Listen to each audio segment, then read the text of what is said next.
దాడి ఆ దాడిని ఖండిస్తూ రౌండ్ టేబుల్ సమావేశాన్ని ఏర్పాటు చేసినటువంటి కవితక్క గారికి మరియు సభాధ్యక్షులు శ్రీధర్ సార్ గారికి ఉద్యమాభివందనాలు. అయితే అస్తిత్వంపై దాడి అనేది రేవంత్ రెడ్డి గారు మరి తన పాలనను మొదలుపెట్టిన కాంచి కాదు, అంతకుముందు తెలంగాణ ఉద్యమం జరుగుతున్నప్పుడే ఉద్యమకారులపై తుపాకీ ఎక్కుబట్టి ఆనాడే తన నైజాన్ని చాటిండు. అదే నైజాన్ని ఇప్పుడు అధికారంలోకి వచ్చిన తర్వాత ముఖ్యమంత్రి పదవిని తీసుకొని దాన్ని కొనసాగిస్తూ ఉన్నాడు. దీన్ని ఉస్మానియా విద్యార్థులుగా మేము తీవ్రంగా ఖండిస్తూ ఉన్నాం. ఇంకొక విషయం ఏంటంటే, ఆయన చదివింది బ్యాచిలర్ డిగ్రీలో ఫైన్ ఆర్ట్స్.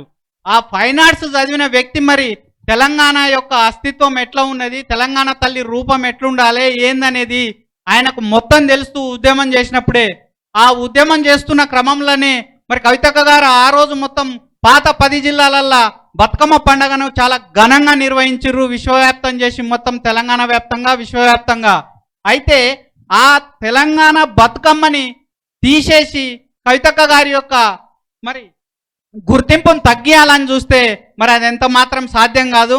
అక్క ఇంకో విషయం ఏంటంటే, ఉద్యమం జరుగుతుంటే మీరు ఏ విధంగానైతే మొత్తం 10 జిల్లాలకు మరి కాళ్ళకు బలపం కట్టుకొని ఎట్లా తిరిగిరో అదే విధంగా ఇప్పుడు మరి మన అస్తిత్వంపై దాడి జరుగుతుందని చెప్పి ప్రతి జిల్లాకి ఈరోజు కొత్తగా ఏర్పడిన జిల్లాలలో కూడా మొత్తం ఇదే విధంగా రౌండ్ టేబుల్ మీటింగులు ఏర్పాటు చేసి తెలంగాణ జాతిని మొత్తం చైతన్యం చేయాలి.